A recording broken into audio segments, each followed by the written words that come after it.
भड़काओ तो छोड़ो, सुई की नोक के बराबर भी नहीं देंगे।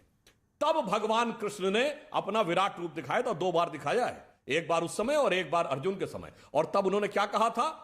तब वह भी स्वरूप है एक हिंदुत्व का, यह मत भूलिए। तब उन्होंने कहा था, दृग हो तो दृश्य अकांड देख, मुझमें सारा ब्रह्मांड देख, नभ में ये कुंतल जाल देख, पग के नीचे पाताल देख, गत और अनागत काल देख, मेरा स्वरूप विकराल देख। ये रामधारी सिंह दिनकर जी ने लिखा है उसमें। इसलिए मैं ये कहना चाहता हूं, जब सुई की नोक के बराबर भी देने की, और ये मैंने क्यों कहा कि जब आपकी सरकार रहेगी और वो शाहबानो केस में निर्णय लेगी कि शरिया के मामले में सर्वोच्च न्यायालय को सुई की नोक के बराबर भी बोलने का हक नहीं है, और अगर वो बोल देगा तो धर्म को, मजहब को संविधान से ऊपर रखने के लिए संविधान बदल देंगे, और वही सरकार 1 साल के बाद कहेगी कि हमारे भगवान कहां पैदा हुए हैं, इस पे हमें सुई की नोक के बराबर बोलने का हक नहीं है, यह न्यायालय में प्रूव करना पड़ेगा। और आपके नेता मणिशंकर अय्यर बोलेंगे 10,000 कमरे थे, तो किस कमरे में हुआ यह साबित करो। आपके वो इतिहासकार बोलेंगे अयोध्या ये थी नहीं कि ये साबित करो। फिर आपकी सरकार कहेगी राम तो थे ही नहीं, ये काल्पनिक थे, ये साबित करो। ये अन्याय की वो पराकाष्ठा है जिसका कि उल्लेख आचार्य जी, लेकिन है। इसलिए हम तो अंतिम समय तक उदारता के साथ आचार्य जी हो जाए तो फिर दूसरा स्वरूप भी दिखाना पड़ता। आचार्य जी, भगवान कृष्ण ने भी 100 गालियां जो थी वो माफ करी थी शिशुपाल की, लेकिन 101वीं नहीं माफ करी थी। लेकिन अब आप देखिए, शशि थरूर लगातार बोल रहे हैं हुड़दंगी हैं। पहले ने बोला अच्छे हिंदू तो मंदिर चाहते ही नहीं है, सलमान खुर्शीद बोल रहे हैं। तो यानी आपकी प्लानिंग है कि उत्तर प्रदेश चुनाव के अंदर अल्पसंख्यक वोट बैंक अखिलेश यादव की तरफ ना जाए, आपकी तरफ आए, उसकी प्लानिंग है क्या? ये सवाल उठेगा। सलमान खुर्शीद की किताब की टाइमिंग पे भी सवाल उठेगा, क्यों नहीं उठना चाहिए? यह सवाल उनसे भी मैंने पूछा था। कितनी गाली हिंदू? अमीश देवगन जी, सुधांशु जी ने अभी बड़े अमीश देवगन जी, सुधांशु जी ने बड़ी व्यापक व्याख्या की कि भगवान कृष्ण ने 5 गांव मांगे थे, वो भी नहीं दिए। अरे भाई, 5 गांव मांगे थे, वो भी नहीं दिए कौरवों ने, तब महाभारत हुआ ना। हमने तो आपको पूरा देश दे दिया, और क्या चाहते हो? 2 बार सत्ता दे दी। तो हम कहां कह रहे हैं कि हम 5 गांव नहीं दे रहे? हम कहां कह रहे हैं? देश की जनता तो आपको सत्ता के शीर्ष सिंहासन में बैठा दिया। दूसरी बात, सुधांशु, पहले मेरी बात पूरा होना दो। सुधांशु जी से सवाल है मेरा। सुधांशु जी, आपको इनमें से कौन सा शिशुपाल नजर आ? क्या शशि थरूर में आप शिशुपाल देखते हैं? क्या दिग्विजय सिंह में आप शिशुपाल देखते हैं? क्या सलमान खुर्शीद आपको शिशुपाल नजर आ रहा? और आपको अगर ये शिशुपाल नजर आ रहे तो इनकी गर्दन कलम कर दीजिएगा। सत्ता में बैठे आप, कहां की बातें कर रहे हैं? आपने इंटरेस्टिंग पॉइंट बोला कि आपने तो पूरा देश दे दिया। आपने नहीं दिया, देश की जनता जनार्दन ने दिया। अमीश, अरे तो हम भी देश की जनता हैं। अमीश, मैं ये कहना चाहता हूं, आप तो ऐसा कह रहे हैं कि कांग्रेस हाईकमांड ने दे दिया। जैसे कंक्लूड कर रहा हूं इसको, मैं कंक्लूड कर रहा हूं। हिंदू अपने पथ पे ठीक जा रहा है, और हिंदू कोई आपसे नहीं है। भाजपा का जन्म तो 1980 में हुआ है।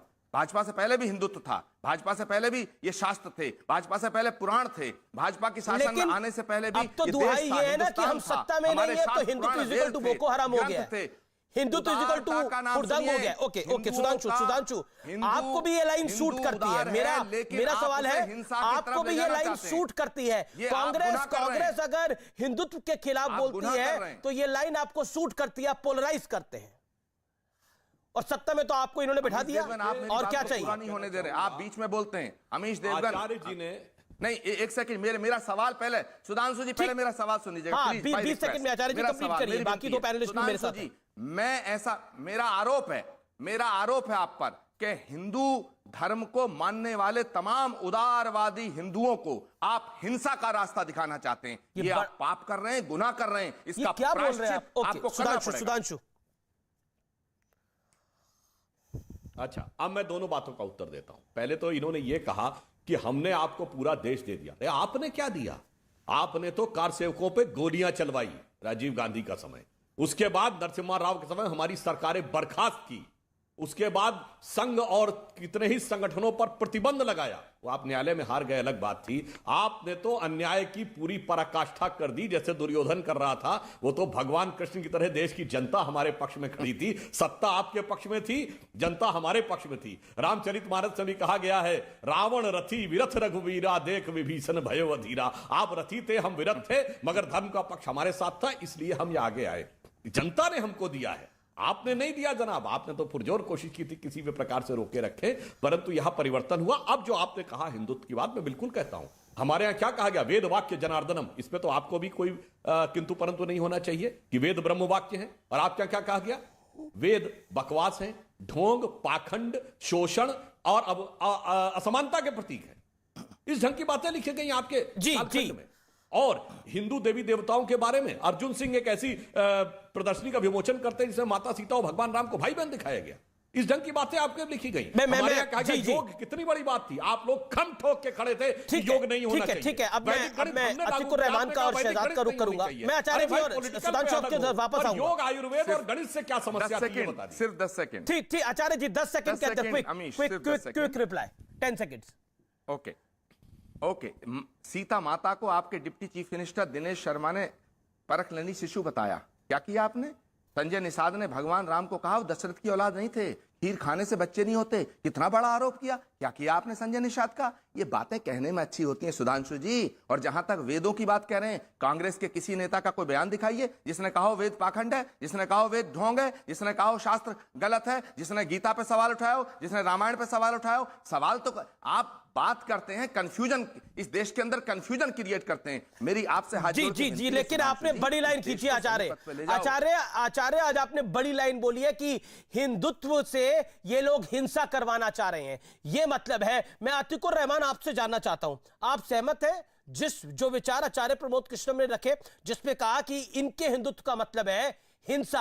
आप मुझे बताइए, अगर आरएसएस के हिंदुत्व का मतलब, बीजेपी के हिंदुत्व का मतलब हिंसा है, तो बीजेपी और आरएसएस के खिलाफ तो किसी को बोलना ही नहीं चाहिए। कैसे बोल सकता है? इस देश में सड़कें जाम कर दी गई, कौन कुछ बोला? एक फर्जी बात के ऊपर कि नागरिकता चली जाएगी इसमें मुसलमानों की, किसी की नागरिकता नहीं गई। क्या हिंदुत्व का मतलब यह है हिंसा कराने की बात है? अमीश भाई, जितना भी आचार्य जी ने कहा मैं पूरी तरह से उससे सहमत हूं। और बल्कि सुधांशु जी ने तो ये अभी साबित कर दिया इसी बहस के अंदर कि आचार्य जी जो कह रहे हैं वो डिबेट पे करके दिखा दिया। उन्होंने कहा कि वक्त आने पर ये स्वरूप दिखाना पड़ेगा हिंदुत्व का, यानी कि ये हिंदू हैं, ये अभी हिंदुत्व नहीं है, लेकिन ये उस वक्त का इंतजार कर रहे हैं। अब आप इनसे पूछिए और मैं इनसे पूछना चाहता हूं कि मैं भी अगर कल को ये कहूं कि अमीश भाई वक्त आने पर हम इस्लामिस्ट बन जाएंगे, अभी हम इस्लाम को मानने वाले हैं, द रिलीजन ऑफ पीस, लेकिन वक्त आने पर हम इस्लामिस्ट बन जाएंगे, तो ये आ गया हिंदुत्व और इस्लामिस्ट का निचोड़। दूसरी बहुत इंपॉर्टेंट बात सुधांशु जी ने कही, यहाँ पर मैं आपसे पूछना चाहता हूं, चाहे वो कोई भी वक्त आ जाए अमीश भाई, कोई भी वक्त आ जाए, संविधान के रहते हुए क्या किसी को अपना दूसरा स्वरूप दिखाने का ऐसा भी वक्त आ सकता है हमारे देश में? चाहे मेरे लिए, चाहे सुधांशु जी के लिए, अगर कोई ऐसा वक्त आया तो क्या संविधान नहीं है हमारे पास? लेकिन जो लाइन आप ले रहे हैं वही लाइन पाकिस्तान ले रहा है। वोट दिया हमने, जो लाइन आप ले रहे हैं वही लाइन पाकिस्तान ले रहा है। शाह महमूद कुरैशी भी यही कह रहे हैं कि ये हिंदुत्व वाली मोदी सरकार है, इससे दुनिया को खतरा है। तैयार हूं पाकिस्तान को जवाब देने के लिए, नपुंसक पाकिस्तान को जवाब देने के लिए मैं कैसे और सुधांशु जी के साथ में कंधा से कंधा मिला लूंगा। ठीक है, शहजाद इस पर कुछ कहना चाहते हैं? तय करेंगे हमारी सुधांशु, मैं आपके पास आ रहा हूं। शहजाद